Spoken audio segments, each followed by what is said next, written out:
SeniorLivingGuide.com podcast discusses topics which are relevant to the everyday lives of seniors and their caregivers. We are joined by experts who share their knowledge on a variety of issues. SeniorLivingGuide.com podcast offers solutions and resources to create the best quality of life as we age. And now, let's welcome your host, Darlene Mahoney. Does the idea of searching for senior housing solutions seem overwhelming and you aren't even sure where to begin?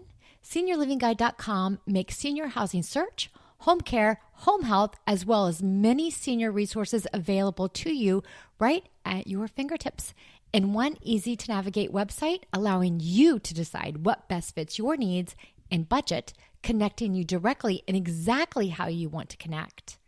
SeniorLivingGuide.com podcast would like to express our gratitude to our podcast sponsors, Terabella Senior Living, where seniors unlock a richer, more rewarding lifestyle for assisted living and memory care in a warm, welcoming environment.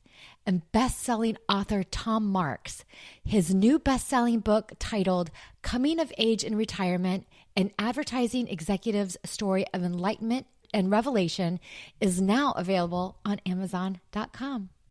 And today we are joined by Lisa Johnson. She is the corporate dietitian for Homestyle Direct. Homestyle Direct provides remote meal service for medically tailored meals. And we also have Maddie Elrich. Did I pronounce that correct, Maddie? Maddie Ehrlich, but close enough. Oh my gosh. Everyone on this listens to my podcast. They absolutely know I cannot pronounce last names. It's so bad. That's totally fine. Oh my gracious. And Maddie, she is the Boise, Idaho account manager for Simplot. Thank you, ladies, for joining us today. Thank you for having us. Yeah, thank you. Absolutely. So we're going to talk about something today I'm really excited about. And it sounds so simplistic when you say it out loud, but it really isn't. We're really going to dig into the debate.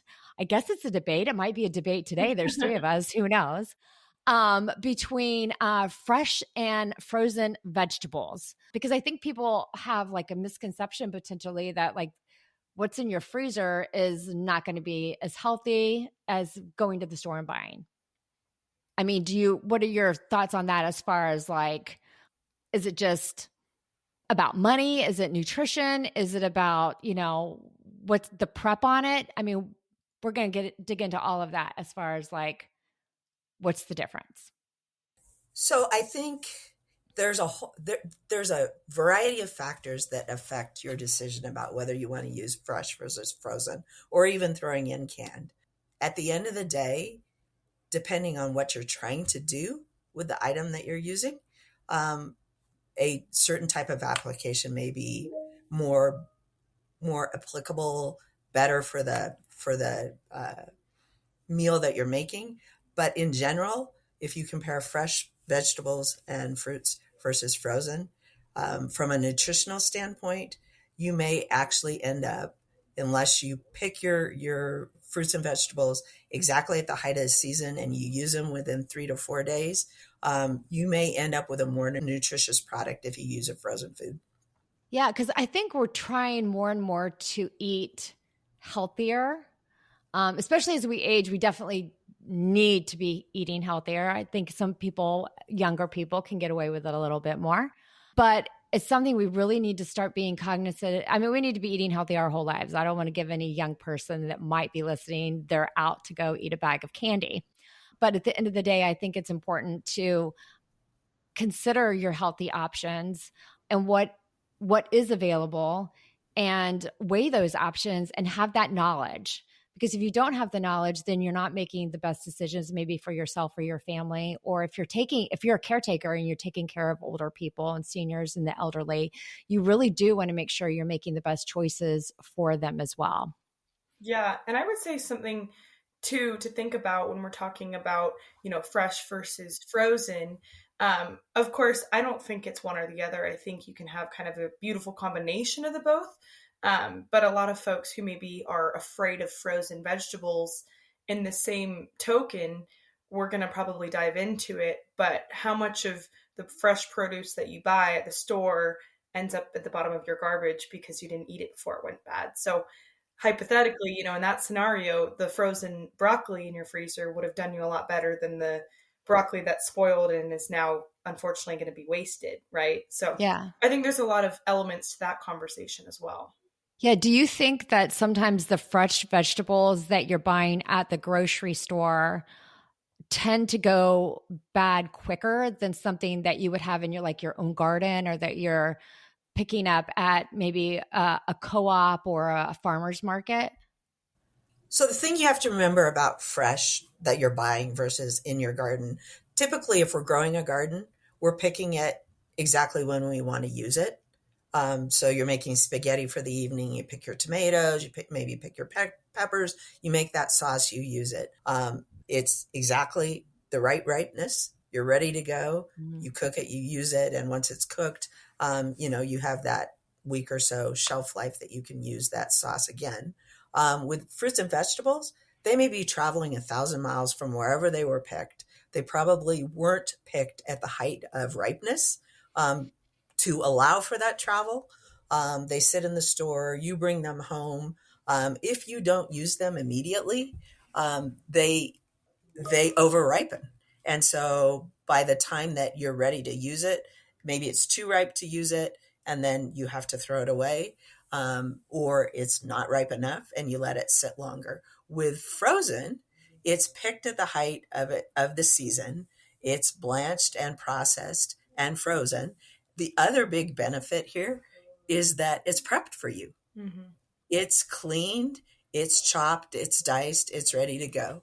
Interesting fun fact, the average American over 18 years of age, according to the USDA, spends at least 37 minutes every day prepping and cleaning food. Oh, wow. So if you don't have that time, or if you let's say you're the type of person that likes to prepare everything on Sunday for the week. So now we're talking about 3 or 4 hours that you need to spend on a Sunday doing that. Or maybe you're an older person, you have a disability and you have mobility issues, can't chop or clean. Frozen is a great way to go. Yeah. And I'm hearing you say your fresh food may be I'm thinking fresh food may not be so fresh. Right. Yeah. Depending on how long you The use it. reality. Yeah. Yeah. I mean, what we would say typically is that your fresh stuff shouldn't be around for longer than 3 to 5 days. Yeah. So unless you're picking it or getting it exactly when you want to use it, or you have a nicely organized fridge to where you don't push the celery or broccoli to the back of the fridge and it stays in there for 2 or 3 or 4 weeks, frozen may be a better option for you. I know, I was just going to say, and also with that too, if we're talking about a 3 to 5 day timeline, I know I'm a person religiously every Sunday I go to the grocery store. I don't have the bandwidth in my fresh produce to get me to the next Sunday, especially on an ideal 3 to 5 day timeline. So the 37 minutes a day, plus you add in the extra grocery store trips, if you're trying to keep up with eating the fresh every single day, just in your own life. Yeah. I throw out so much fresh vegetables. And it's disappointing because I think it's going to take me through, because I don't have time to go to the grocery store multiple times. I'll be very honest.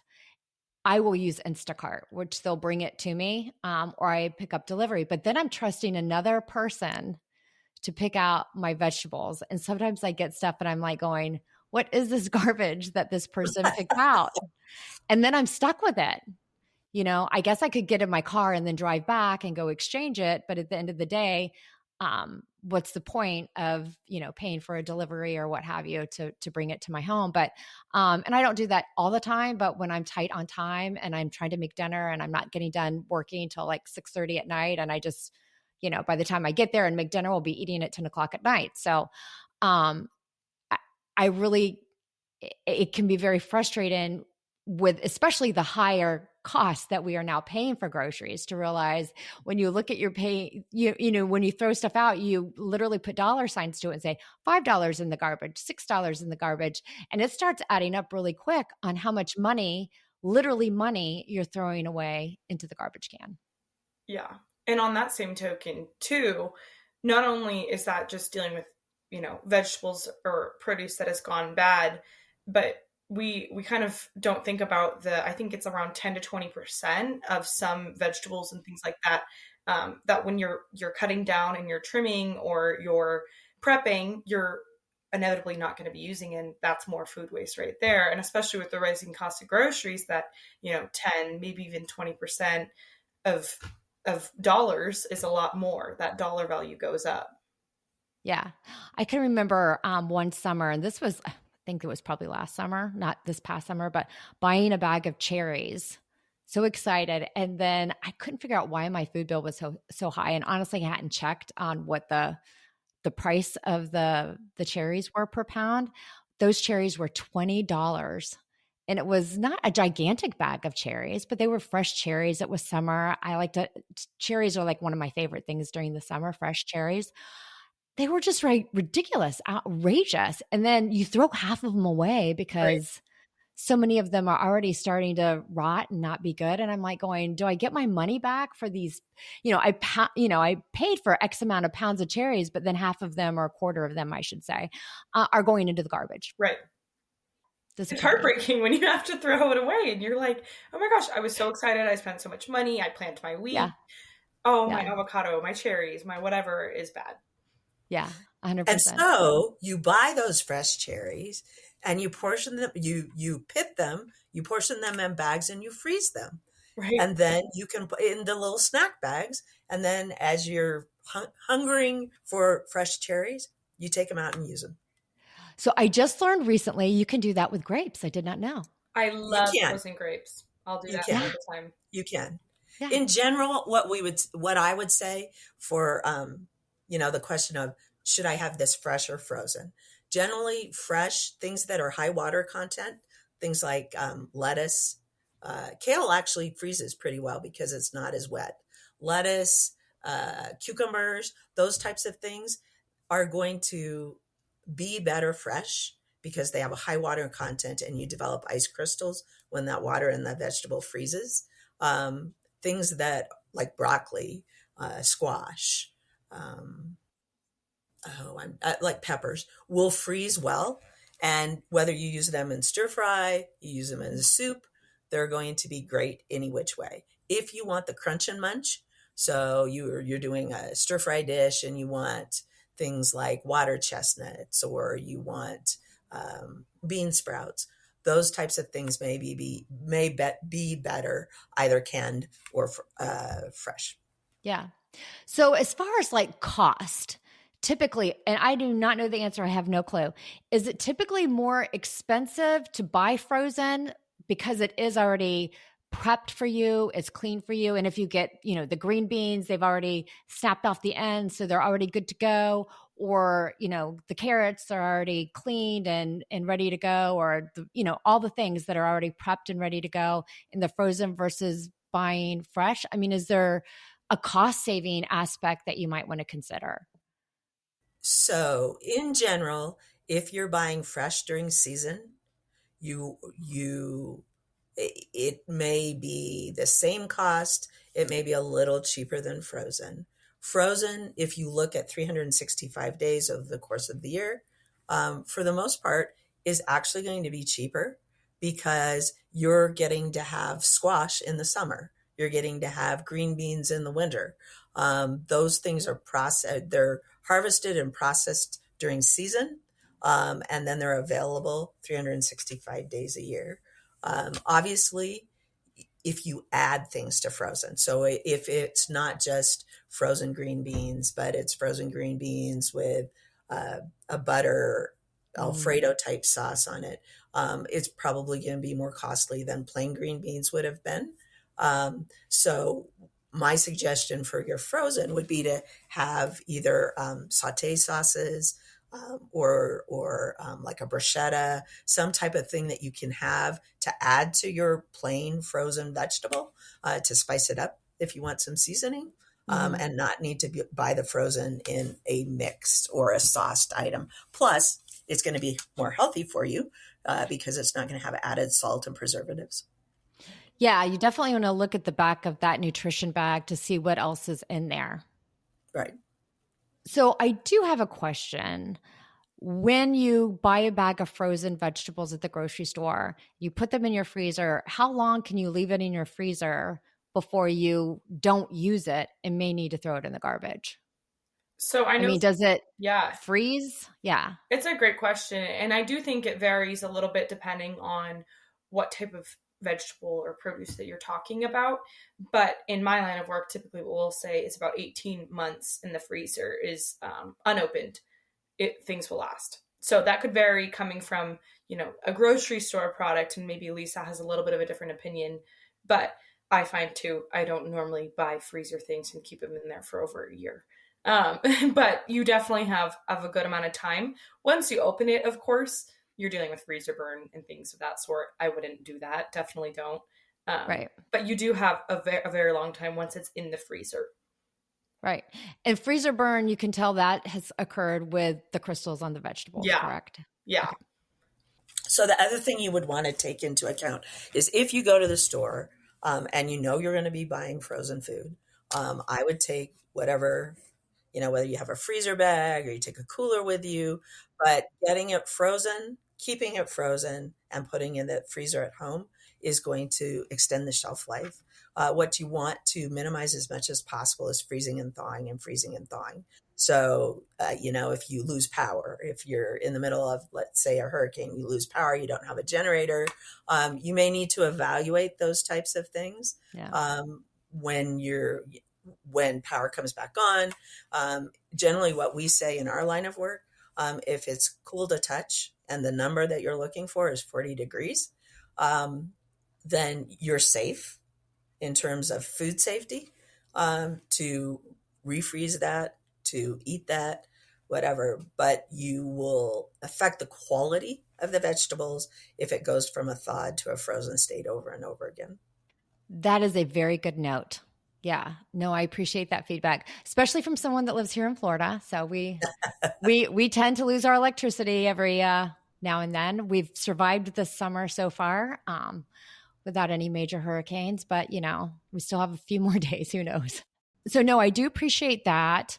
I did have another question. So the thing that I do, and this is just I don't want to call it a pro tip, but when I put all of my groceries on the belt, I put all my freezer stuff together, so that I have some OCD with putting stuff on the belt, and I don't want anyone else to help me because I want all my fresh vegetables together. And it also makes putting groceries up easy because I'm the only one that puts the groceries away. So all my cans together, all my dairy together, but I put all my frozen together very specifically so that they kind of keep each other cold. Yeah. Great idea. So, because I used to be a military spouse, and a lot of times the grocery stores, the PXs or whatever they were called, I don't even remember anymore, were not close to like the housing areas. So it would take, 45 minutes or so to get home. So I would make sure that they were all packed tight, and I never bought ice cream, I can tell you that. But just to keep them cold. And I never had an issue. They would still be really cold when I would get them out of the car to load. And that was like that's my little, I guess you would call it a pro tip to That's keep definitely them a pro tip. cold. Hello, everyone. I'm Tom Marks, best-selling author of the #1 retirement book in America called Coming of Age in Retirement, an advertising executive's story of enlightenment and revelation. It's also the best-selling book on aging, the #1 mental health book, and the #1 memoir in America. I'll be a regular guest on this podcast, and I'll be providing Senior Living with lots of blog posts and articles. Thanks for reading my new book and listening to this podcast. Look for Tom Marks' books on Amazon.com. At Terra Bella Senior Living, seniors unlock a richer, more rewarding lifestyle for assisted living and memory care, offering daily activities, homestyle dining, and 24-hour care in a warm, welcoming environment. Tour today to see the comfort and care we offer at Terra Bella. As far as, is there a difference, do you know, and maybe you don't, I really don't know, as far as the vegetables that are frozen and then the ones that are fresh, as far as any kind of treatment while they're being grown? Do you know, are they treated the same way as far as like with any kind of how the crops are taken care of or anything like that. I don't know when it comes to like pesticides and different treatments, anything like that, or is that specifically just on the packaging as far as like organic versus not organic? That's a great question. And honestly, I wish I A, knew the straight answer, or B, could give you a straight answer. And maybe Lisa has a different input here. However, the more I've learned about all of that, the more it really depends on the brand, the farmer, and like you said, like the different labeling and things of that sort on the package. So I don't know if you could ever say like all frozen uses this or doesn't use this. Like Lisa had kind of said earlier too, at least all the food that like Simplot produces, I know when it's frozen, we're picking it at peak ripeness. And so it's going to be high quality, consistently all the time. But in terms of just all frozen, I'm not sure you could say that the same for all of that. I don't know if Lisa, you have something else. Yeah, I think that, I mean, if you want to ensure that everything is pesticide free, you're going to have to go organic.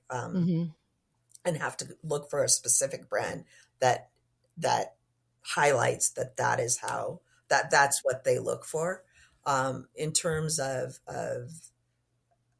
and so fresh or frozen would be the same thing. You would be looking for a farm that grows pesticide free. Right. The freezing process doesn't add anything to it, and so as long as they're picking, let's say strawberries, or they're picking green beans or whatever, and they are not actively using a variety of chemicals with that, your frozen is going to be fine.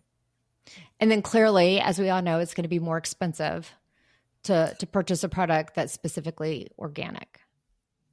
Correct. Typically. Yeah.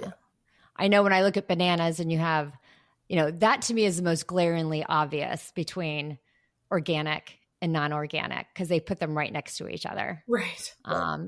In produce. And the price difference is, they wrap it in green organic, not organic. They don't, other than the tag of, the organic, which is the green tag, at least at my grocery store, they look exactly the same. They don't look any different. Right. But the price difference is definitely higher.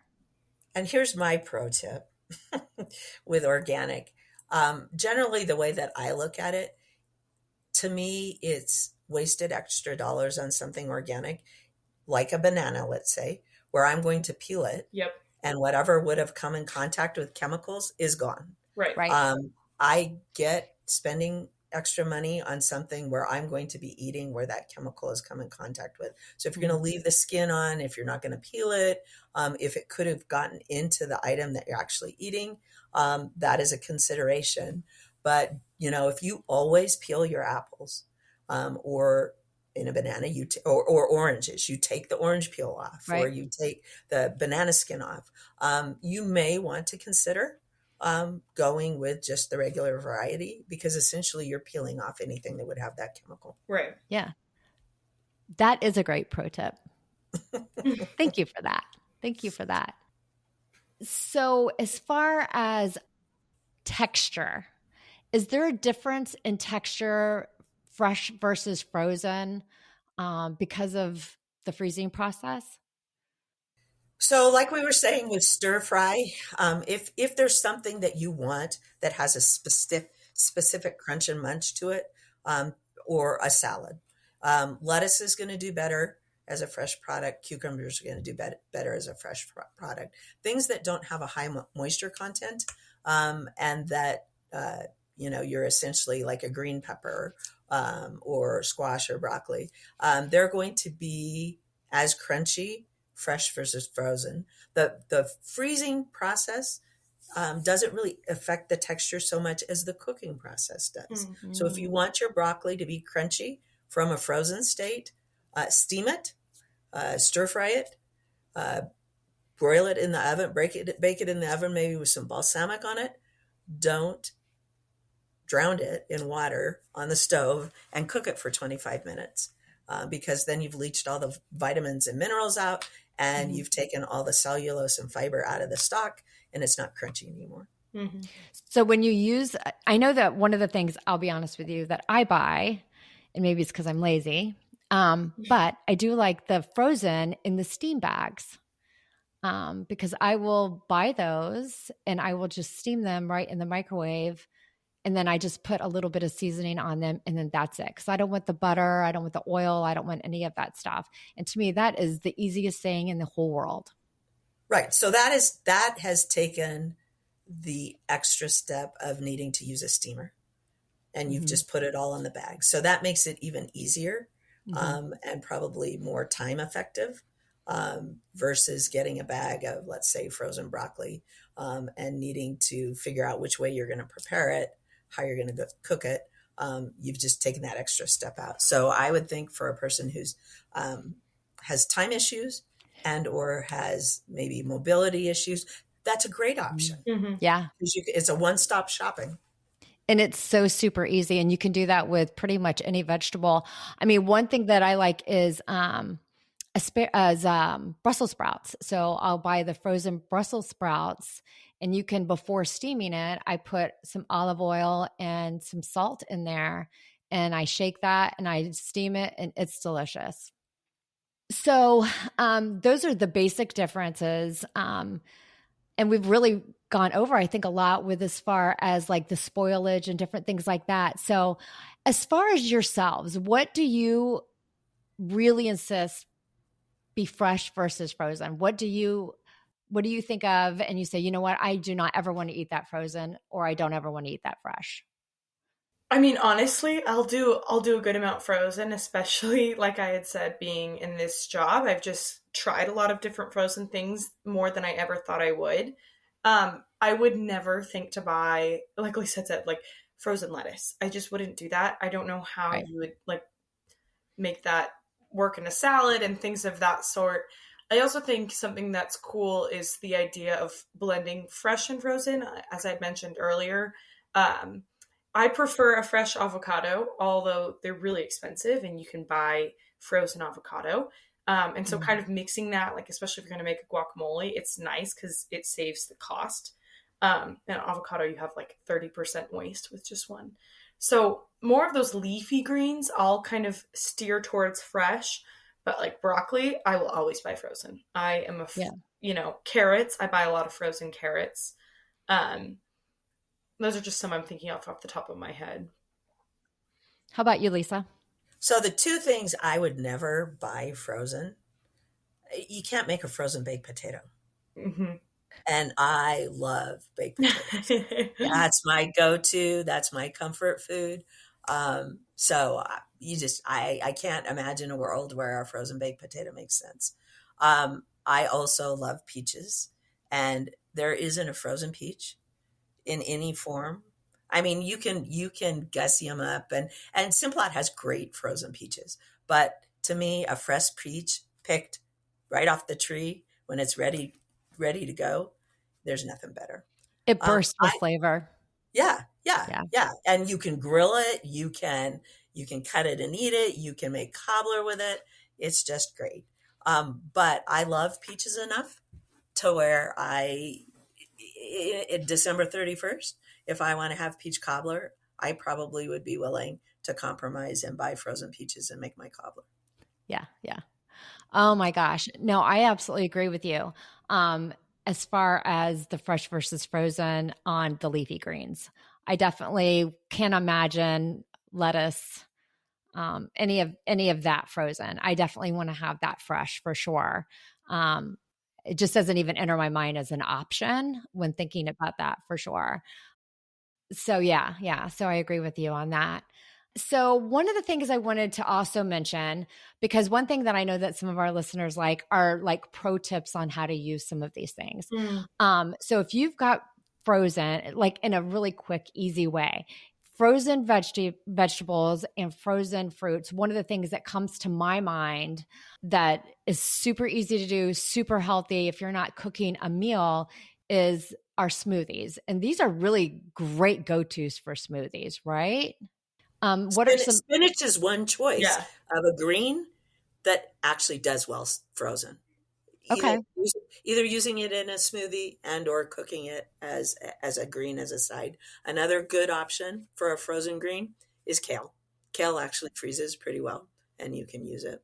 But some fun things with fruits might be freezing your fruits and then using them as a spread or as a topping on oatmeal in the morning, in addition to smoothies. Yeah. When you're putting them in for your smoothies, you can put them in right frozen because they'll just chop them right up and they'll just be super smooth. So you don't have to worry about defrosting or anything like that.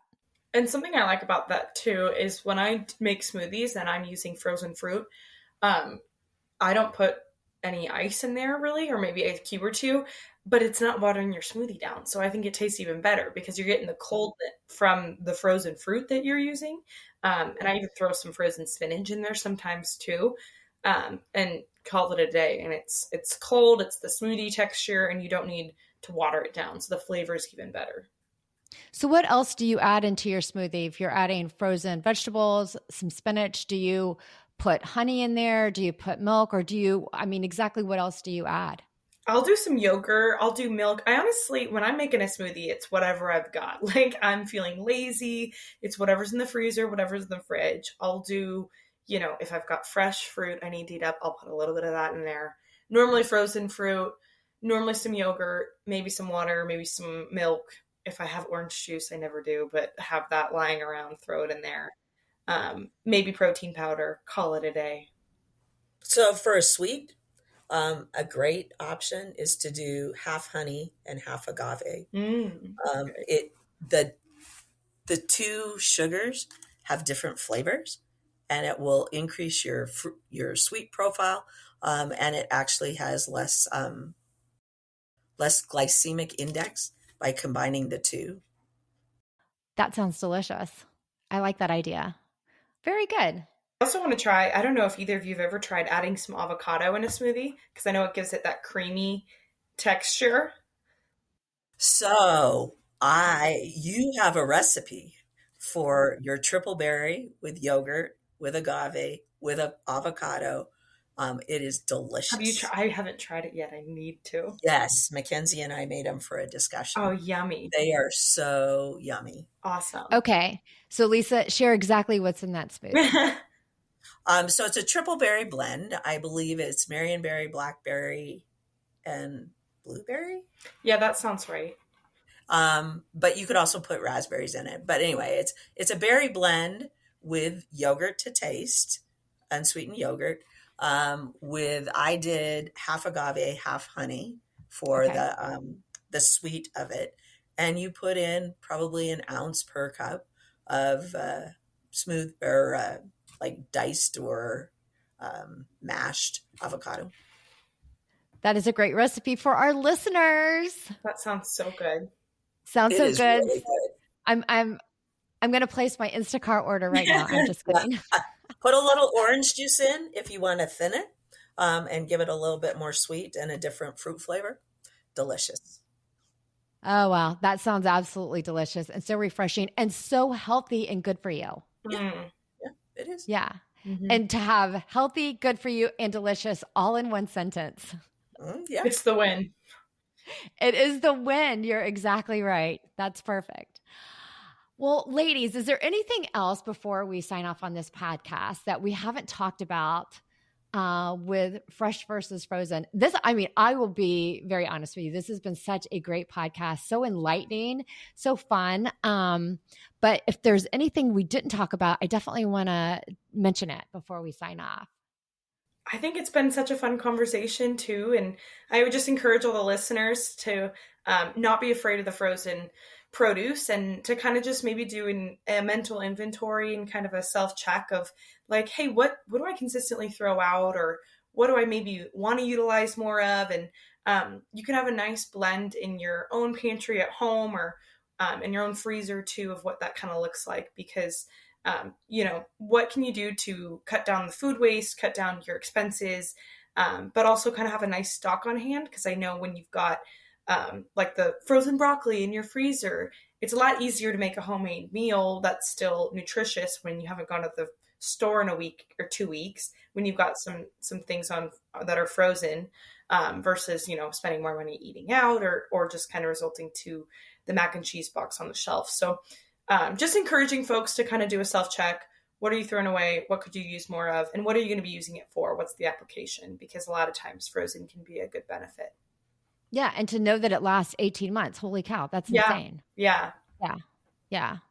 Well, and that you can have great variety Mm. and more color. I think that the nice thing about frozen is it offers you opportunities for almost anything year round, and allows you to have probably a better color, texture, vitamin profile than what you might have if you only ate seasonal fresh.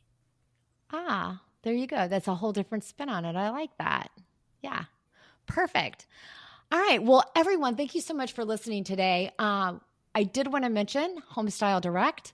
Lisa works for them. They are a company that provides right at your door medically tailored meals. Please visit them online. Do you want to share that website?